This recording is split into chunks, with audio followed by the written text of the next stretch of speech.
ನಮ್ ದುಡ್ಡಲ್ಲಿ ಪಟಾಕಿ ಹೊಡೆದ್ರೆ ಪಕ್ಕದ ಮನೆಯವ್ರಿಗೆ ಸೌಂಡ್ ಪ್ರಾಬ್ಲಮ್ ಅಂತ ನೆಮ್ಮದಿಯಾಗಿ ಸಾಯಂಗೂ ಇಲ್ಲ. ಬೇರೆ ತರ ಟ್ರೈ ಮಾಡ್ಬೇಕು. ಸರ್ ನಿದ್ದೆ ಮಾತ್ರ ಬೇಕಾಗಿತ್ತು. ಚೀಟಿ ಅಲ್ಲಪ್ಪ? ಚೀಟಿ ಇಲ್ಲ ಸರ್.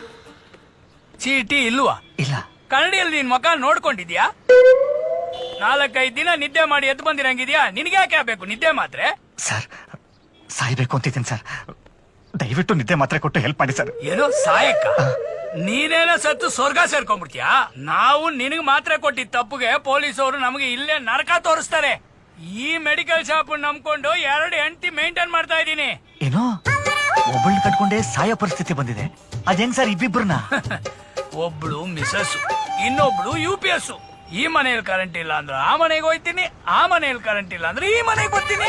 2 ಮನೇಲಿ ಕರೆಂಟ್ ಹೋದ್ರೆ ಕ್ಯಾಂಡ್ ಹಚ್ಕೊಂಡು ಒಬ್ಬನೇ ಮಲ್ಕೋತೀನಿ. ಹೋಗಯ್ಯ. ಸರ್ ಸರ್ ಸರ್ ಸರ್ ದಯವಿಟ್ಟು ಹೆಂಗಾದ್ರೂ ಹೆಲ್ಪ್ ಮಾಡಿ ಸರ್ ಪ್ಲೀಸ್. ಅಷ್ಟಕ್ಕೂ ನಿನಗೆ ಮಾತ್ರೆ ಬೇಕಾದ್ರೆ ಪಕ್ಕದಲ್ಲಿ ಕ್ಲಿನಿಕ್ ಇದೆ, ಅಲ್ಲಿ ಡಾಕ್ಟರ್ ಇದಾರೆ, ಬರ್ಸ್ಕೊಂಬ ಹೋಗು. Okay sir. ಹೋಗ. ಸರ್ ಸರ್ ಡಾಕ್ಟರ್ ನೋಡ್ಬೇಕಾಗಿತ್ತು. ಇವನು ನೋಡ್ಬೇಕಾ? ರೀ ಸ್ವಾಮಿ, ಪಕ್ಕದ ರೋಡ್ ಅಲ್ಲಿ ನಮ್ಮ ಬಾವ ಮೇಲೆ ಕ್ಲಿನಿಕ್ ಇದೆ, ಅಲ್ಲಿ ಹೋಗಿ. ನೀವು ಸೇಫು, ನಿಮ್ ಬಾಡಿನೂ ಸೇಫು. ಯಾಕೆ? ಒಂಥರ ಡಬ್ಬ ನನ್ ಮಗ ಸರ್. ಇನ್ನು ಇವನ ಹತ್ರ ಹೋಗೋದು, ನೇರವಾಗಿ ಸ್ಮಶಾನಕ್ಕೆ ಹೋಗೋದು, 2 ಒಂದೇ. ಇವನು ಒಂಥರ ಯಮಧರ್ಮನ ಸೀಕ್ರೆಟ್ ಏಜೆಂಟು. ನನಗಂತ ಹೊರಬೇಕು ಸರ್, ನನಗಂತ ಹೊರಬೇಕು.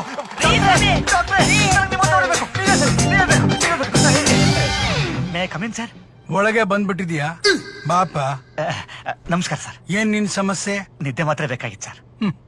ಬರೋದ್ ಬಂದಿದ್ಯಾ? 1-2 ನಿಮಿಷ ಮುಂಚೆ ಬರಬಾರ್ದಾಗಿತ್ತ? ಯಾಕೆ sir lunch hours? Death hours. ಏನ್ ಹೇಳ್ತಿದ್ದೀರಾ ಸರ್? ಇಷ್ಟೊತ್ತು ಆ ಮಾತ್ರೆಗಳು ಈ ಬೋಟ್ಲಲ್ಲಿ ಇತ್ತು, ಇವಾಗ ನನ್ನ ಹೊಟ್ಟೆ ಒಳಗಡೆ ಇದೆ. ಏನ್ ಮಾತಾಡ್ತಿದ್ದೀರಾ ಸರ್? ಸಾಲ ಮಾಡಿ ಈ ಕ್ಲಿನಿಕ್ ಹಾಕಿದೆ, ಬಡ್ಡಿ ಕಟ್ಟೋಣ ಆದ್ರೆ ಒಬ್ಬ ಪೇಷಂಟ್ ಬರ್ಲಿಲ್ಲ. ಹೆಂಗ್ ಸರ್ ಬರ್ತಾರೆ? ಮೊದ್ಲು ಮನೆ ಹಳೆ ಕಾಂಪೌಂಡರ್ ಬಂದು ಓಡಿಸಿ ಸರ್. ನನ್ನ ಹೆಂಡತಿನೇ ಓಡೋದ್ಮೇಲೆ ಯಾರನ್ನ ಓಡಿಸಿ ಏನ್ ಪ್ರಯೋಜನ? ಏನ್ ಸರ್ ನಿಮ್ಮ ಹೆಂಡತಿನ ಬಿಟ್ಟು ಹೋದ್ರ? ಸಾಲ ಕೊಟ್ಟಿದ್ದು ಫೈನಾನ್ಸರ್ ಜೊತೆಲಿ ಬಡ್ಡಿ ರೂಪದಲ್ಲಿ ಹೋಗ್ಬಿಟ್ಲು. ಈಗ ತಿಂಗಳಾದ ತಕ್ಷಣ ಫೋನ್ ಮಾಡಿ, ಡಾಕ್ಟ್ರೆ ಕರೆಕ್ಟ್ ಆಗಿ ಬಡ್ಡಿ ಕಟ್ಟಿ ಅಂತ ಟಾರ್ಚರ್ ಮಾಡ್ತಾಳೆ. ಅದಕ್ಕೆ ಎಲ್ಲ ಮಾತ್ರೆಗಳನ್ನ